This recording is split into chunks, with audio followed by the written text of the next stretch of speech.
Appreciate you guys clicking on the video. It's been a minute since we've touched the F100, so a few changes have happened in the shop. Merch not available in the store. For those of you who watch the build series, you know we basically overhauled every component on this truck when we assembled it, except the transmission. We bought it used and said, well, we'll just see what happens. And I've put, I don't know, 1,500 miles on the truck since it was completed. It drives fine and runs. You could do whatever you want with it, but it still has trouble holding the gear, and I'm not 100% satisfied with that 2,500 RPM stall converter. In this video, we're gonna show you how to overhaul a 700 R4 transmission, and we'll be installing a 3,000 stall Hayes torque converter. I don't know about you guys, but I am not a huge fan of the smell of transmission fluid. And I sure don't like getting it all over me. Probably kick this video off with a pro tip. Pull the transmission fluid out through the dipstick tube, because draining it with the pan, unless you've got a plug down there and being underneath the car or truck, it's a real nightmare, and I don't suggest it.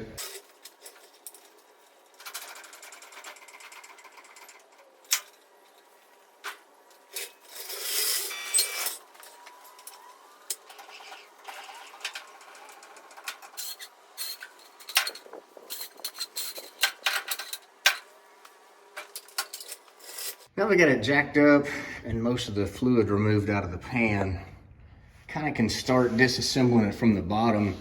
Now on this truck specifically, and a lot of them, the exhaust really needs to come off before we do anything else. Doesn't really hurt my feelings any either, because I'd like to kind of redo some of this. And you see along this frame rail, I may or may not have had an incident when I went and got some pool chemicals and they spilt in the back of the truck and just, I mean, immediately ate the paint and the finish off some of this stuff.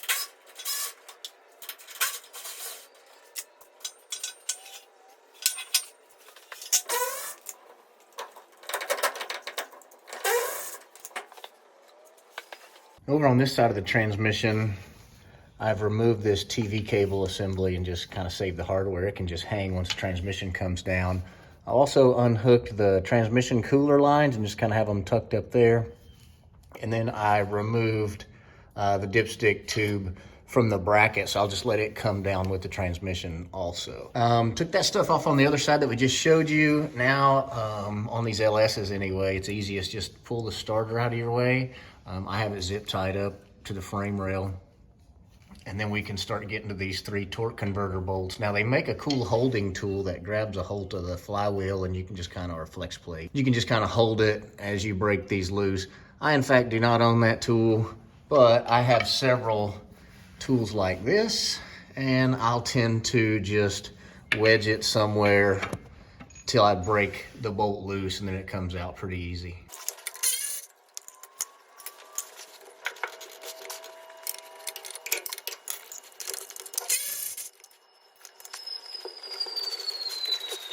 I'm sitting here bare-handing this, and there's work gloves literally laying right next to me.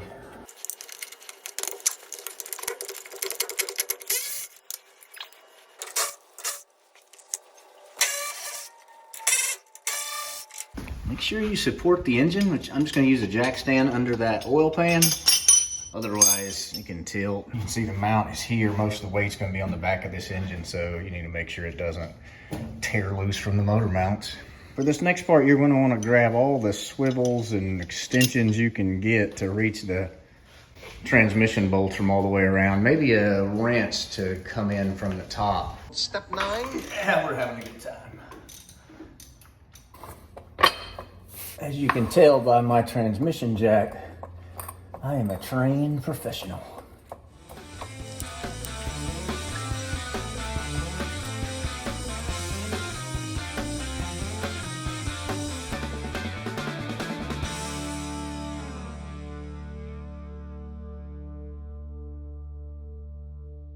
So there's the removal. I may have left a few things out, but not enough to worry about. You want to be careful when you pull your torque converter.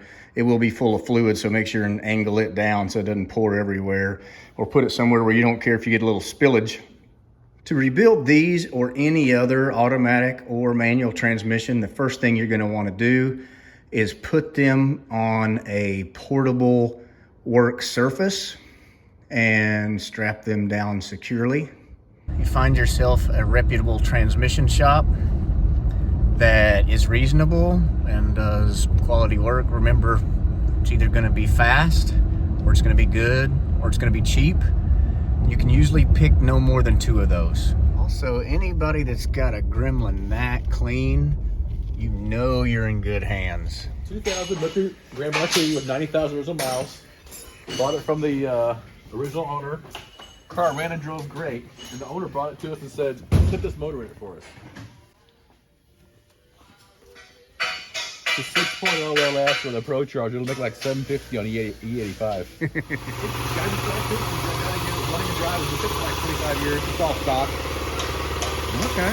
It's clean as a whistle. The fuel system, all the great stuff. It's not really fun. Wow. Pretty slick. Malibu? Malibu. LS in it. Fanny in it. You're looking for it right now. Loosen it up in the front. I'll be looking for it. 6 springs in the transfer. Yep. Oh, wow. Well, that's a little close, but it looks like somebody welded that gusset in there on the cradle, so they knew they had room. Little support. Cool. Yeah. You'll dig it. So your video on this one's pretty awesome. All done. It was running good, and the block broke. The lifter board broke out where the lifter rolls. So I bought a new block for it. Okay. It's getting fixed up now. Getting the speed up now. You took this thing to McDonald's? Yep.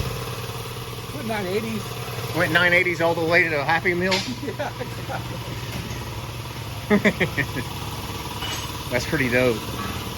There's stuff laying everywhere, Wayne. all kinds of goodies. This is pretty cool. This Leighton brought me this car. I think it's her great-great-great-grandpa bought this brand new. Still in her family. You're kidding. No, and her grandpa is like, he's got like a bunch of cars. He's given all his kids and grandkids, passed them all out. So we're going to get this thing running and driving. Wow. It's all stock. That's a beast. The monster truck. It's got a 496 in it with aluminum head, hydraulic roller, EFI, Okay. hydro boost on it. We're fixing that right now. It's finished. Wow. It's actually like an 86 motorhome chassis, and they put this cab on it and then a flatbed. Okay. Oh, we're hiding over here or what? It's one of the same Charger, yeah. But yeah, this is that motor out of King Kong. This lifter board broke. Look at that. Oh, yeah. Carnage. Yeah. The problem when that happens is the valve doesn't open. You know, other than that, everything's Exactly. It drops parts. fine. And what's this going in? 70 Charger. Guy brought it to us. His dad bought the car brand new, and we're gonna put this. The Charger's 318 car. We're putting the Cellcat in it with a Viper 6-speed. Oh, wow. It'll be a cool car. Oh, that's going to be super awesome. Now, what do you use for the ECM on those? I bought a complete kit from a Dodge dealer that sells this stuff, and Uh-huh. I bought everything: radiator, motor mounts, computer, headers, everything you can buy. Okay. It's supposed to be plug and play. You know how they say. You know, I had my Trans Am back in the day, so these old Firebirds are a little near and dear to my heart. This thing looks like it's got more chrome underneath than I've ever had on any car completely. There is chrome in this thing. I noticed that.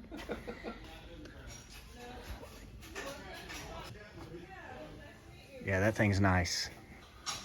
I can't imagine worrying about keeping something like this clean. That's too much work for me. Yeah, I'm out, but I appreciate it for this guy. Exactly. Shop dog now. Of course, this is the coup de grace of what I see whenever when I pulled up. I was like, what in the heck? At least they had guts enough to leave the flag on the roof. It's painted too. Oh, okay. So this car, how long ago was it painted, do you think? You know, I don't know. This guy just bought this car not real long ago, so I don't know. Okay. Oh, it's even got a push guard on the front? Yeah. Dude, these people know how to build one. So what's in it? It's a 383 in this car. I had a different one that I did a video of. This is a different one than the one I did the video of. The other I had a 12-inch 440 guy. This small block swapped it? I know Chrysler 383. Okay, Dodge so 383, now you're talking to a guy I had no idea. Yeah, Dodge, the stock size is 383. Okay. 58 Chevy with a 348 and 2 barrels. Not like a 2-barrel car, yeah. Wow.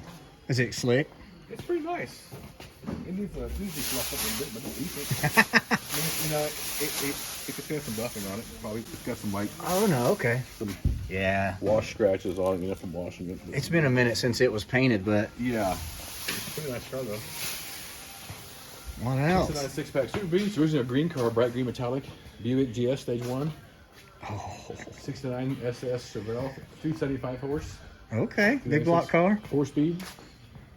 This car's getting the Hellcat and 6-speed. Okay, so this is a Hellcat Charger with Viper manual gonna go in it, huh? Yeah, mini tubbed it.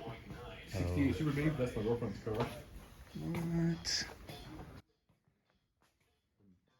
Making a little bit of progress on it. Put the quarter foot on it. Good for a Camaro. Oh, this looks like some fiberglass. It's an early Camaro. It's steel hood. It's a factory steel hood. What? This inside is too? That's glass. Yeah. Yeah. Steel outer. Bad for a guy with a brush, right? Yeah, should have used a finer mop on some of those spots. Put 4 quarters on this and truck extensions, wheel houses. Oh my gosh, I bet that was a pain. Good job. That's like welding a billboard on the side of a car. 85 3/4 inch welds. 85 and oh. In my luck, I get about 8 inches into it and I run out of wire. Super smooth transition, I know. Through the magic of editing, we've already picked up our transmission just now. It's been a couple of days. And while we were waiting for it, I did go ahead and repaint the whole exhaust system and repaint it under the frame in those places. Let's see what we got here from Wayne. This is our little invoice. Sorry about that fingernail. I kind of cut a notch out of it the other day. New bands, Transgo shift kit, input sprag, accumulator pistons, and this 4L79 input drum. That's the big spender. The cost on that alone is over $700. I'm gonna put the pictures up right now. You can kind of see the comparison for the stock drum that comes in like the $700 4 and the 4L60. I think a couple of people make these. 4L79 is like a brand also, I think, and then Sonex makes one as well that's a little more expensive, but definite upgrade that you want to do to these GM overdrive transmissions. Our torque converter showed up. We went with a Hayes. Of course, it's 30 spline for this transmission. 3,000 stall, which is technically 28 to 3,200 is how it's rated. Considerably smaller than the Hughes 2500 that we took out, which is pretty common with torque converters. They get smaller diameter to spin up, I guess, faster with a higher stall. Although that Yank we used in the 4th gen Trans Am was 3,000, it wasn't near as small as the Hayes was. Either way, we got it in, bolted it up, got the transmission installed. I did a bunch of cleanup, as I spoke about earlier. The transmission is there, everything's hooked up, drive shaft, exhaust, etc. So we're ready to put this thing back on the ground and see if it works. Now Wayne had told me years ago the best way to deal with the transmission you just installed that's empty is put it in, put a gallon in it, then start it and add another gallon and make your adjustments from there, like when it's warmed up. So I have done the cold fill for a gallon, then I started it. I added most of another gallon to it before I take it off the jack stands, because if there's a leak or something I can repair, I want to know about it while it's still lifted up.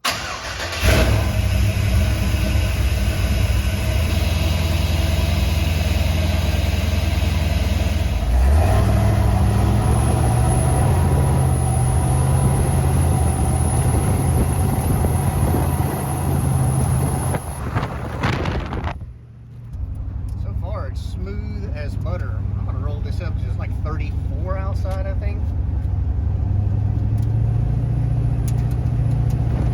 Seems to be good. Go down here and see if I can break it, I guess.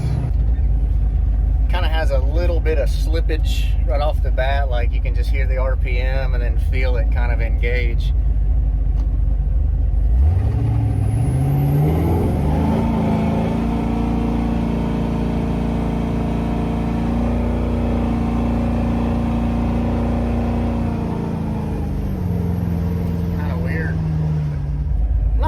Sure how much warmed up a transmission is supposed to be. Oh, by the way, check these out. I installed those this week while we were waiting for the transmission. Little Kicker 3/4 inch tweeters. Really helped the sound stage in this truck a lot.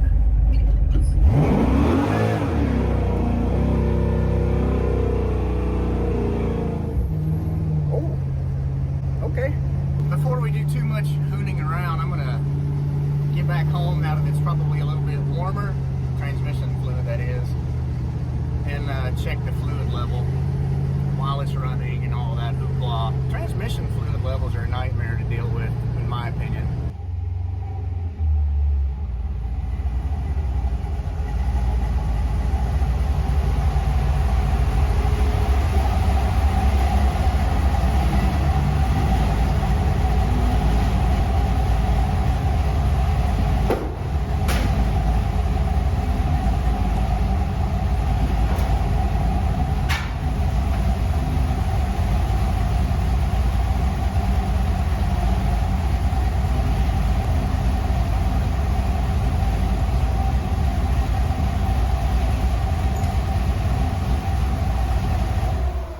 All right, it was at the bottom of the dipstick, which is not bad because I know the transmission's not that hot, so I'll put about another quart in it. We'll check it after we drive it again.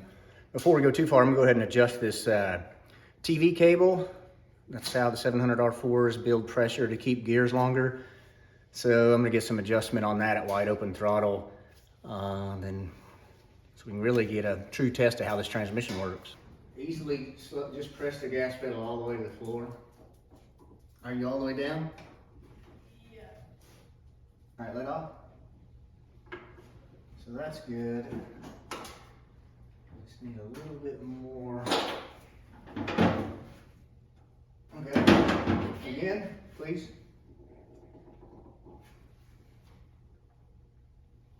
That's all the way? Yeah. I realized you guys couldn't see what I was doing over there, but this, I had to make this up, and this bracket is for something else, but there's a little video somewhere on this channel, this truck's build. This is the TV cable, and it comes with these manually operated overdrive transmissions, also called throttle valve. So what I've done is I've hooked it to our throttle body here, and I make this adjustment by how much needs to be pulled out, because at wide open throttle, it needs to be all the way out, and that's where we've got it. It also needs to pull at a kind of a normal slope, which this one may not be perfect. See how it kind of, but it does pull the whole entire time, so it's probably okay. I think there's a geometry that states it should be like 2 inches from center or something like that. Whatever. Now ready for another test drive. So like normal driving is perfect. When you get a little higher up, or 50% throttle or so, it does seem like it's climbing a ramp.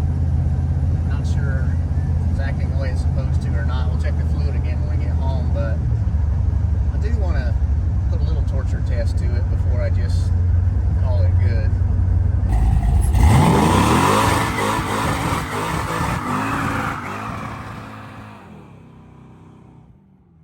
Well, I didn't break it, so there's a testament so far. I'll probably have Wayne ride with me and kind of see what he thinks, if we need to adjust that TV cable a little bit or whatever. The fluid level checked out pretty good. It was at max when we got home, so I'm pretty sure that was about as hot as that transmission's gonna get. We may have done 2 or 3 of those little stop and starts. Hey, thanks for watching. If you made it this far, I appreciate it. Make sure and subscribe and like and do all that kind of stuff. It means a lot.